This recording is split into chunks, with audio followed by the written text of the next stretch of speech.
कभी कभी इंसान एक पल की भावुकता में एक वचन दे देता है और वही वचन उसकी पूरी जिंदगी का रास्ता तय कर देता है। हमारे शब्द हवा में उड़ने वाली चीज नहीं है, ये बीज है जो या तो फूल बनते हैं या भारी बोझ।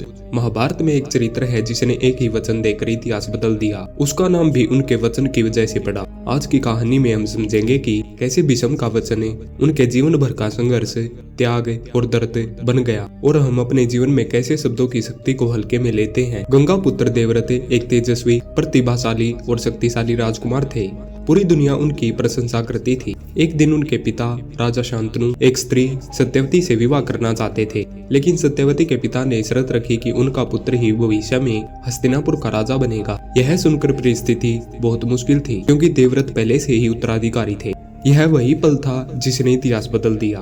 देवव्रत ने अपने पिता को दुख में देखकर एक वचन दे दिया, जिसकी गूंज सदियों तक सुनाई देती रही। उन्होंने कहा कि वे न केवल राजगद्दी छोड़ देंगे बल्कि जीवन भर ब्रह्मचारी रहेंगे, ताकि उनके किसी भी संतान का सिंहासन पर अधिकार न हो। यह कोई साधारण वादा नहीं था, यह एक ऐसा संकल्प था जिसने एक पुत्र को सिर्फ अपने पिता की खुशी के लिए अपने पूरे भविष्य को मिटा देने पर मजबूर कर दिया। जब उन्होंने यह वचन दिया, स्वर्ग और पृथ्वी हिल उठी। देवता ने उन्हें भीष्म नाम दिया, क्योंकि उनका वचन भीषण था, महान था, असंभव था। लेकिन अब सोचिए, क्या भीष्म के लिए यह वचन सिर्फ एक त्याग था? नहीं, यह एक भारी बोझ था, क्योंकि जीवन हमेशा हमारे सामने ऐसे हालात लाता है जहां पुराने फैसले हमें आज की परिस्थितियों में परेशान करने लगते हैं। भीष्म ने जो वचन अपने पिता के लिए दिया था, आगे चलकर वही वचन उन्हें असहाय बना देता है। जब हस्तिनापुर में अन्याय हुआ, जब दुर्योधन का अहंकार बढ़ा, जब द्रौपदी का अपमान हुआ, भीष्म युद्ध भूमि में एक ऐसे योद्धा की तरह खड़े थे जो सब कुछ देख सकता था पर कुछ नहीं कर सकता था, क्योंकि उनका वचन था हस्तिनापुर की राजगद्दी और उनके उत्तराधिकारियों की रक्षा करना। उनकी भाषा,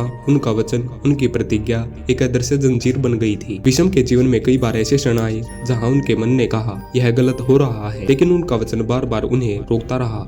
तुमने ये प्रतिज्ञा ली है। हमारे शब्द, हमारा कहा हुआ एक बार निकल जाए तो वापस नहीं आता। लोग भूल जाते हैं कि हम कौन हैं, लेकिन याद रखते हैं कि हमने क्या कहा था। भीष्म को लोग उनके हेबल, शक्ति, धनुष, ज्ञान की वजह से नहीं जानते। उन्हें जाना जाता है उनके वचन की वजह से।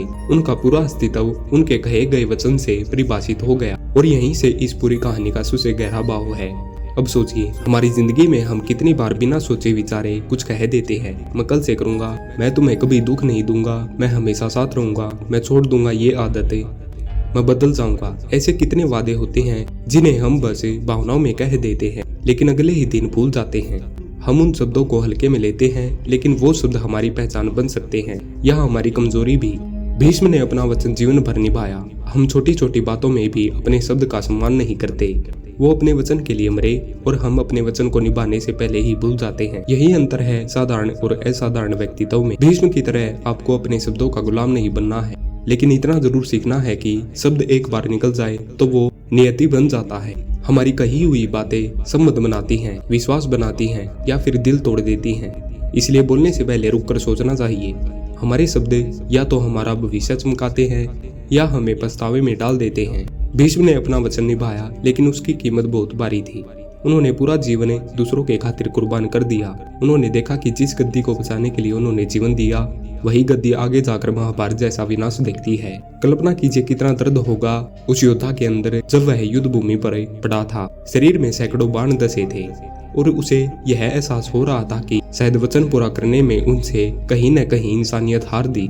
यही वह क्षण है जहां कहानी हमारे दिल पर दस्तक देती है। हम वचन तो दे देते हैं, पर क्या उस वचन का भविष्य में क्या असर होगा, इसका हम अंदाजा नहीं लगा पाते। इसलिए जिंदगी में सबसे बड़ा ज्ञान है अपने शब्दों को वजन देना। हल्के लोग हल्के वचन देते हैं, गंभीर लोग वही कहते हैं जो निभा सके। हमारी नीयत, हमारी सच्चाई, हमारा विश्वास, सब कुछ हमारी कही हुई बातों में छिपा होता है। भीष्म का जीवन हमें यह नहीं सिखाता कि हमेशा कठोर वचन देना चाहिए। भीष्म हमें यह सिखाते हैं कि वचन देने से पहले 1000 बार सोचना चाहिए, और एक बार बोल दिया तो फिर पूरी ताकत से निभाना चाहिए। आज की दुनिया में लोग भरोसा इसलिए खो चुके हैं क्योंकि लोग बोलते बहुत हैं और निभाते बहुत कम हैं। अगर आप अपने शब्दों के पक्के बन गए तो आप भी लोगों के दिलों में उसी तरह सम्मान पा सकते हैं जैसे भीष्म आज भी पाते हैं। आपकी पहचान आपकी शकल नहीं, आपकी बातें होती हैं। लोग आपके चेहरे को भूल जाएंगे, लेकिन आपके शब्दों को हमेशा याद रखेंगे। इसलिए अपने शब्दों को ऐसा बनाइए कि वो आपकी ताकत बने, आपका बोझ नहीं। भीष्म का वचन एक बोझ भी था और एक महानता भी। यह कहानी हमें याद दिलाती है कि शब्द कोई खेल नहीं। जो हम कहते हैं वही हम बन जाते हैं। इसीलिए बोलिए लेकिन सोचकर, वचन दीजिए लेकिन दिल से, और निभाइए ताकि लोग आपके नाम को आपके शब्दों की तरह सम्मान दें। यही भीष्म का संदेश है।